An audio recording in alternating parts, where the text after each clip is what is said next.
Continuing the previous lecture, we move to the next point. We have discussed stress. Now we are coming to a point that is called strain. Strain. What is strain? Strain is defined as the ratio.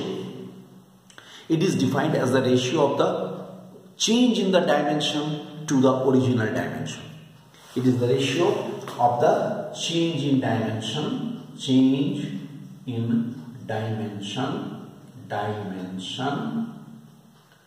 to the original dimension.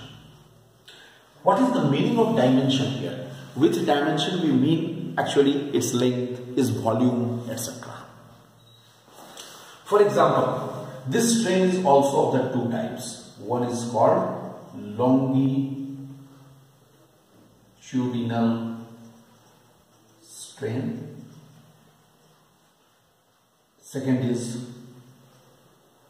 volumetric strain. And normally these two, but in our syllabus mainly these two are there, but one more point I just discuss it. If needed you can use, that is the C, that is the shear strain. S-H-E-A-R, shear strain. Three types of the strain: longitudinal strain, volumetric strain and shear strain. Let us now see what are these. Here, look, longitudinal strain. If I talk first about the longitudinal strain, it is the, you can write, it is the ratio of the change in length to the original length. It is the ratio of the change in length to the original length. So ratio of the change in length to the original length, that is called the longitudinal strain. So change in length by original length, for this I refer to figure number 1. There is an elastic string or elastic wire that is given a deforming force capital F, and it is stretched by delta L length. See, when dotted we have shown delta L length. Then what is the longitudinal strain? That is delta L by L. Change in length by original length. For this I refer to, I just mark it. This is figure 1, this is figure 2 and this is figure 3. So we have referred figure number 1 according to that. Secondly is the volumetric strain. What is volumetric strain? It is the ratio of the change in volume to the original volume. It is the change in volume to the original volume. For this I refer to figure number 2. Suppose its original volume was V, it has been squeezed, compressed, so that change in its volume is delta V, then change in volume by original volume. That is called the volumetric strain. And third one is the shear strain. Shear strain, I mark it here. It is in the form of the angle it is taken.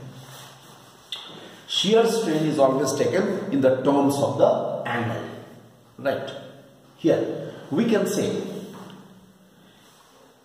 look, keeping the bottom face or any face here, or you can say keeping the bottom face of a cube fixed. If a tangential force acts on the top surface, keeping the bottom surface fixed, if a tangential force acts at the top surface, then the angle by which the vertical surfaces are inclined, then the angle by which the vertical surfaces are inclined, inclined with respect to the original condition,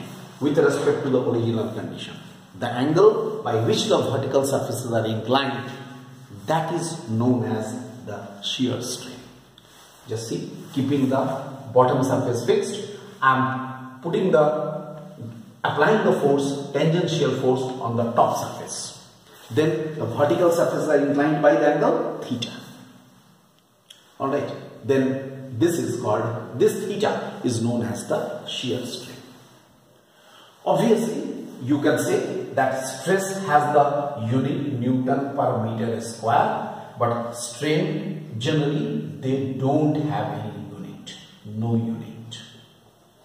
So here in the figure, theta is the shear strain. अब theta को कैसे निकालोगे? Theta के लिए क्या किया जाता है? Theta is equal to tan theta.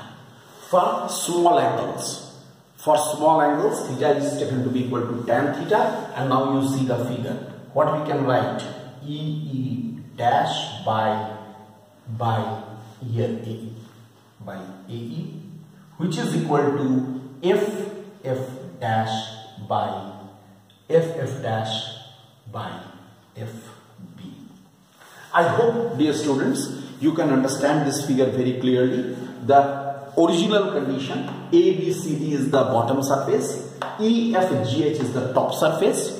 When it is given a blow, then E point moves to E dash, F point shifts to F dash, H point shifts to H dash, G shifts to G dash, so that it slants, it's inclined. This is the shear strain. Then number 6.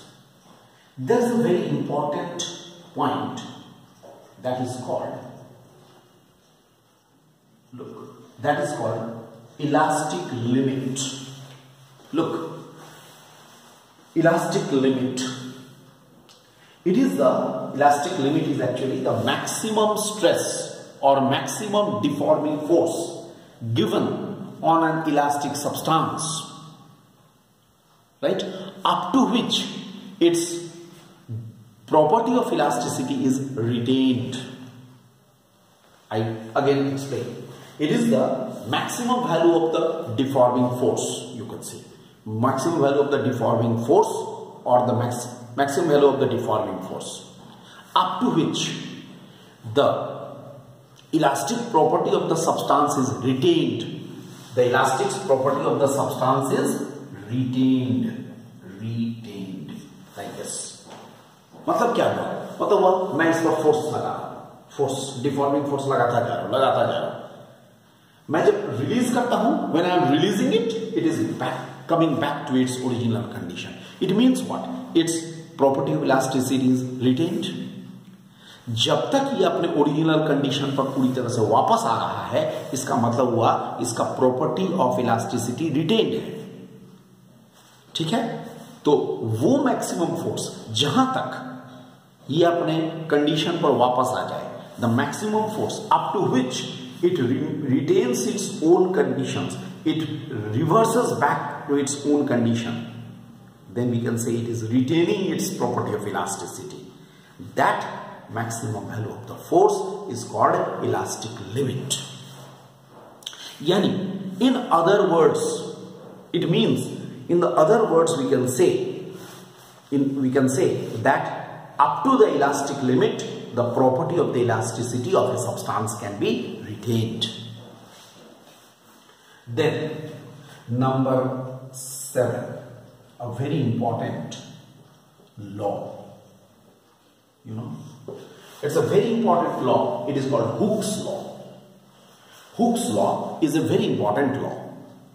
What does it state? What is its statement? You can write. It states that, Hooke's law के बारे में लिखो. It states that within the elastic limit, it states that within the elastic limit, the stress is directly proportional to the strain.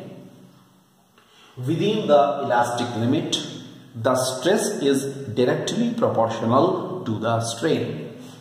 Stress is directly proportional to the strain. It means Hooke's law says stress is directly proportional to the strain, or stress is equal to E into strain.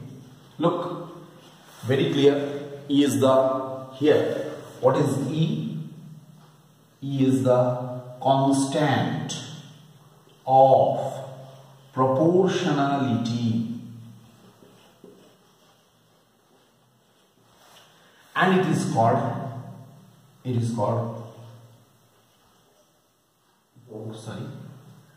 coefficient coefficient of elasticity. It is called the coefficient of elasticity. It's a constant of proportionality. That means coefficient of elasticity is the ratio of the stress to the strain. Let us now discuss what is the coefficient of elasticity.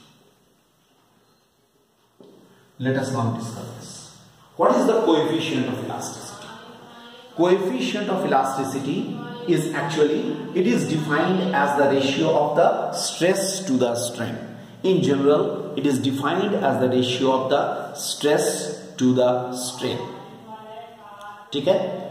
So coefficient of elasticity is defined as the ratio of the stress to the strain. And what is its significance? It determines the degree of elasticity of a substance. Degree of elasticity. कितना elastic है वो substance. So it determines the degree of elasticity. अगर हम degree of elasticity की बात करें तो इसका मतलब क्या होता है? कौन सा ज्यादा इलास्टिक होगा? स्टील ज्यादा इलास्टिक होगा, या रबर ज्यादा इलास्टिक होगा, या एल्यूमिनियम ज्यादा इलास्टिक होगा, like this. So it is determining the degree of elasticity. Okay. Now it is also of 3 types. Number A, first is the Young's modulus. Young's modulus of elasticity. Let us see Young's modulus of elasticity. It is defined as the ratio of, you can write, it is defined as the ratio of normal stress. It is defined as the ratio of the normal stress to the longitudinal strain. It is defined as the ratio of the normal stress to the longitudinal strain. Normal stress to the longitudinal strain. If I take the figure number 1, for this I take the case of the figure number 1. This should be F by A over delta L by L. Look. F by A is the normal stress. With reference to, for this, I refer to figure 1. I refer to figure 1. Now, 2 more are there. We shall discuss 2 more. That is, the first is the Young's modulus of elasticity. Next, 2 bulk modulus and rigidity modulus. I am going to discuss. It is in the next lecture.